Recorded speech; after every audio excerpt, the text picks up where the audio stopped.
Bless you. You're welcome. Yo, good morning, y'all. Good morning.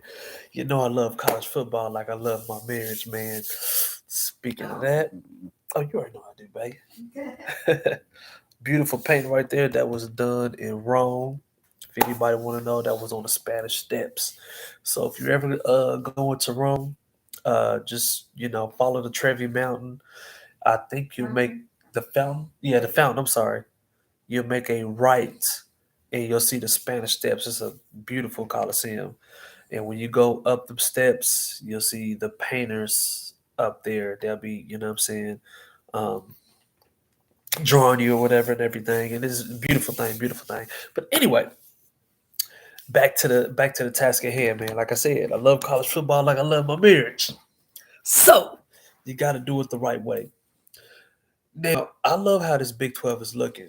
As y'all know, I'm a big fan. Like I'm from Austin. My wife is from Houston, and as you know, as an Austin kid, what I'm saying, especially being from Texas, like you grow up a UT fan. So I did grow up a UT fan, and every now and then I used to peek at the LSU. I love their purple. I ain't gonna lie, I love the LSU colors. So those are my two favorite college football teams growing up was LSU and UT. Um,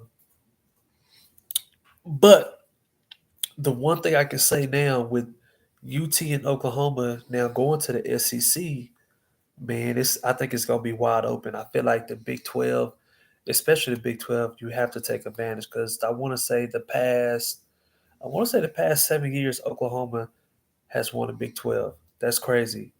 Back, I want to say so. I want to say either 5 or 7 years. I'm not too sure.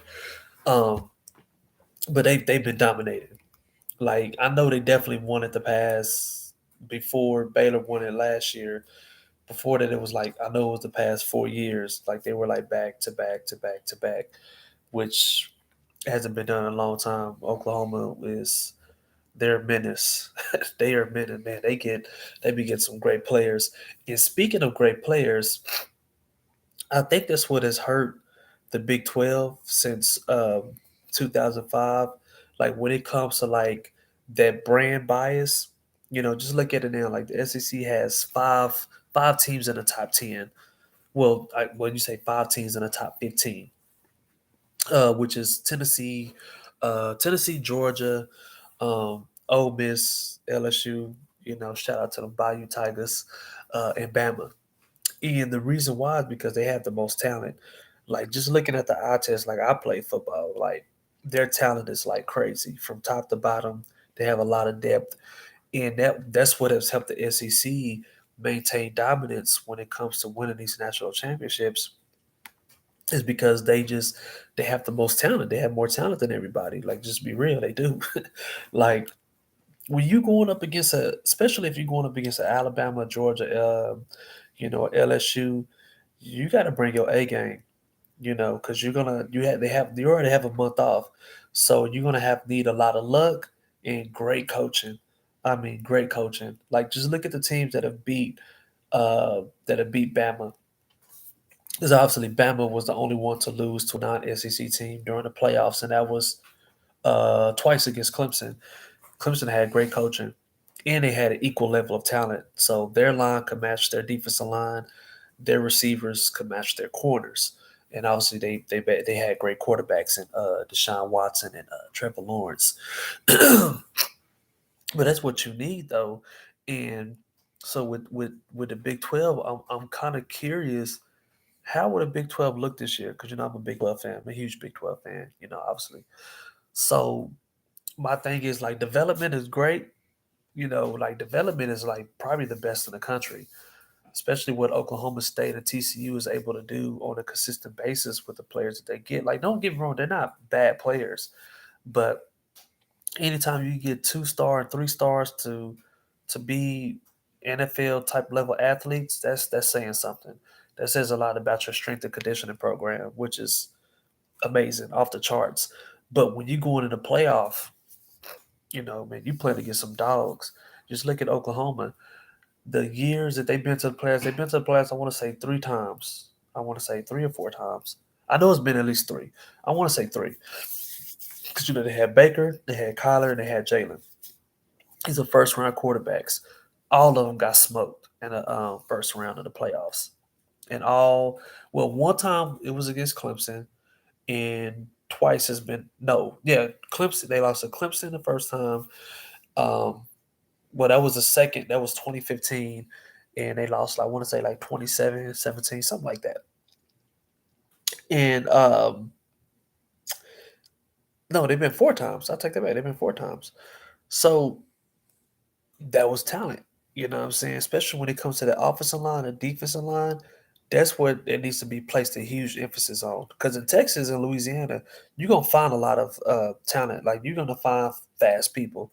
It's just fast people all over. My wife is fast, so you know what I'm saying. She got Louisiana roots. They just fast.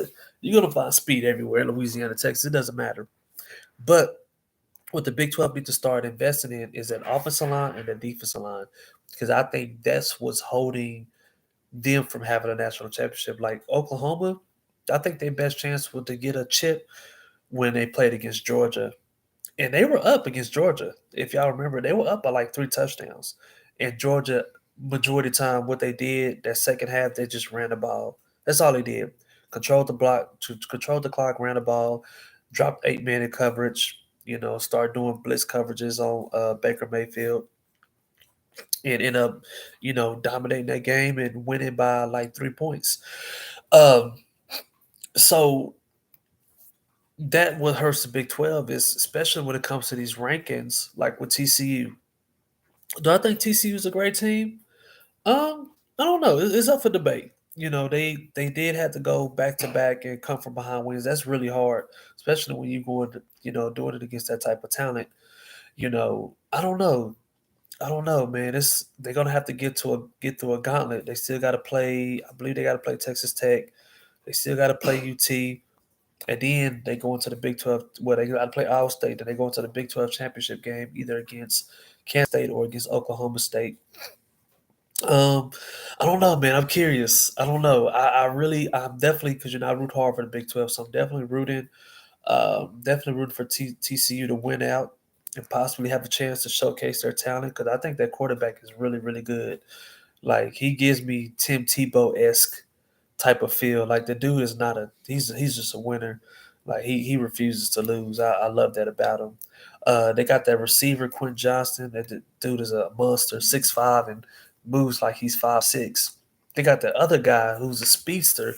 I believe it's Darius. And then they got that other guy. Bernard is a really good player too. Like, don't sleep on him, man. They got TCU got some talent, and that running back Miller, dude's like 225. He's built like a bowling ball. So I think I would definitely say, without the bias, I think this is the most complete Big 12 team to compete for college football. I think they're better. I think they're better than the Kyler Murray led Oklahoma Sooners and the Baker Mayfield Sooners and the Jalen Hurts Sooners. I think TCU is better than them. I believe so. To me, I think they're better. But hey, that's up for debate. But I think they're young on defense. They may have to kind of, get better on defense, try to learn some of their play recognitions, definitely get deeper in that playbook, learn some coverages and get better on the communication on the back end. But I think that TCU can do some damage, man. Like if they go against the right team, because they more likely probably be the 4th seed. And honestly, I think they're better than the 2014 team that was led by Trevon Boykin. So TCU is definitely legit.